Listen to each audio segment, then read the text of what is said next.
Keuangan. Kalau dulu LPS itu rapat dengan Komisi 11 mungkin setahun 3 atau 5 kali, paling banyak. Kalau sekarang mungkin nanti Pak Purbaya akan lebih sering ketemu kita, Pak. Nah, ini masalah intensitas saja, Pak. Nah, hari ini kita mengawali dalam sebuah agenda rapat mengenai RAKL-nya Kementerian Keuangan, dan di APBN 2026 program kebijakan fiskal yang direncanakan yaitu ada 1 program kebijakan fiskal, kemudian program pengelolaan penerimaan negara, 3 program pengelolaan belanja negara, 4 program pengelolaan perbendaharaan kekayaan negara dan risiko, 5 program dukungan manajemen. Secara total RAKL Kementerian Keuangan itu 52 triliun 16 miliar rupiah. Dan hari ini kita akan membahas dalam rangka nota keuangan RAPBN 2026, dan ini semuanya sudah karena kita bahas pada saat kita di Pagu Indikatif di Camp PPKF. Dalam putaran hari ini kita hanya rapat kerja sebagai pengantar. Berikutnya nanti kita kerja dengan rapat lagi dengan para satuan unit di Kementerian Keuangan sebanyak 23 yang akan kita selesaikan dalam 2 hari, Pak.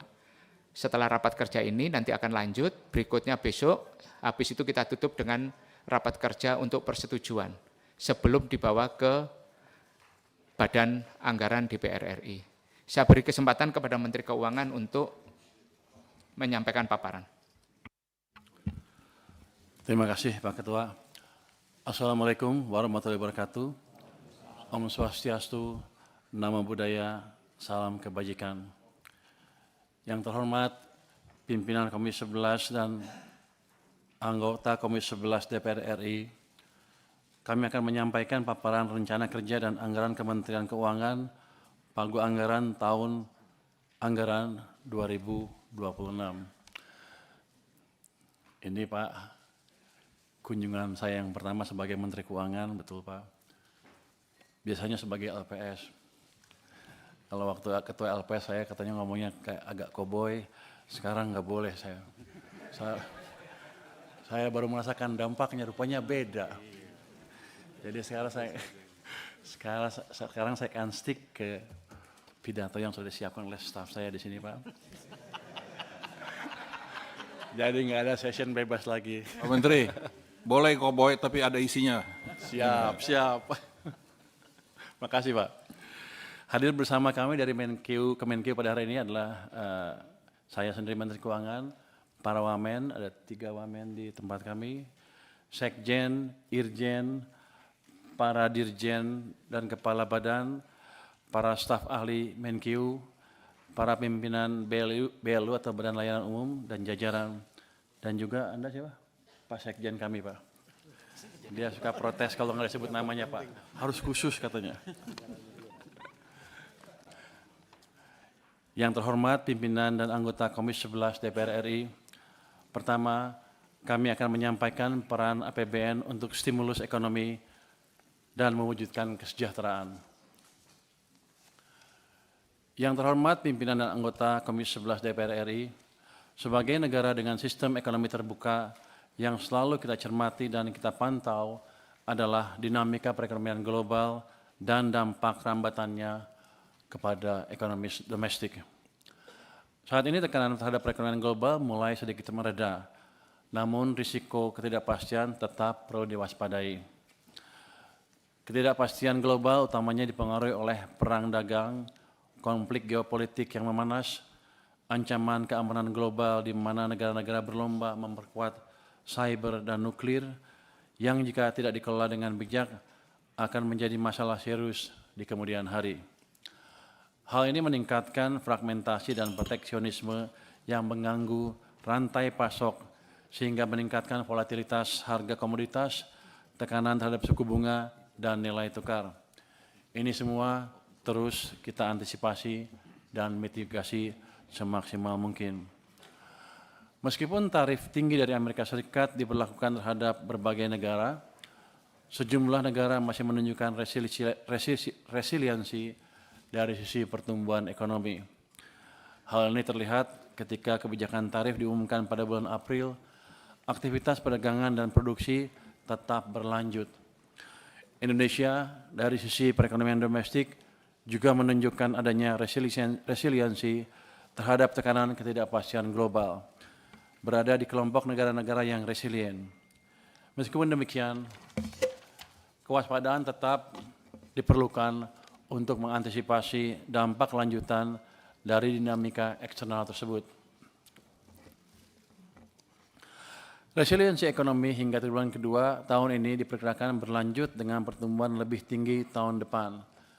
IMF pada rilis Juli 2025 memproyeksikan pertumbuhan global lebih optimis dengan tumbuh 3% year on year di tahun 2025. Ini naik sebesar 0,2 percentage point dari prediksi sebelumnya dan naik 0,1 percentage point ke 3,1% pada tahun 2026.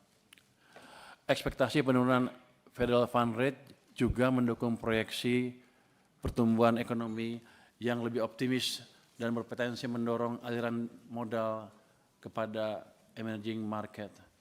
Tren pelonggaran moneter untuk mendukung aktivitas ekonomi di tengah stabilitas inflasi di level global diperkirakan turut memberikan dampak positif bagi domestik sehingga prospek pertumbuhan ekonomi yang lebih tinggi dapat kita wujudkan.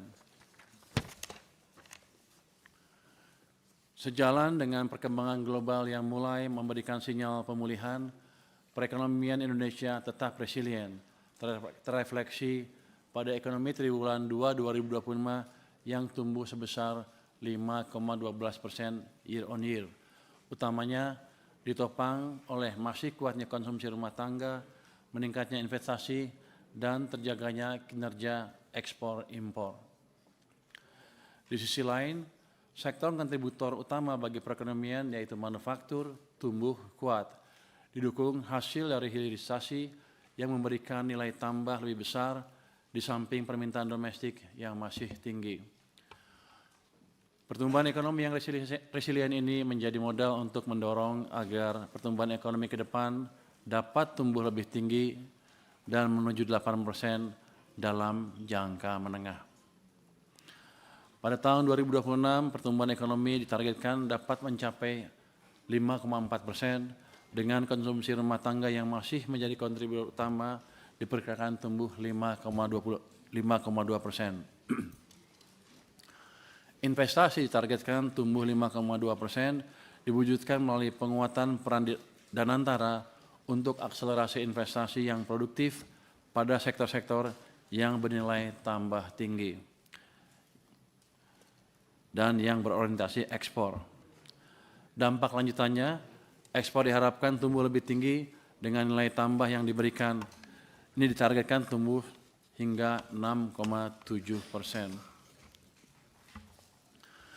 Di samping pertumbuhan yang resilient, inflasi juga dapat dikendalikan dalam rentang target 1,5% hingga 3,5%, sehingga daya beli masyarakat tetap terjaga dan tetap memberikan margin keuntungan juga bagi produsen. Slide.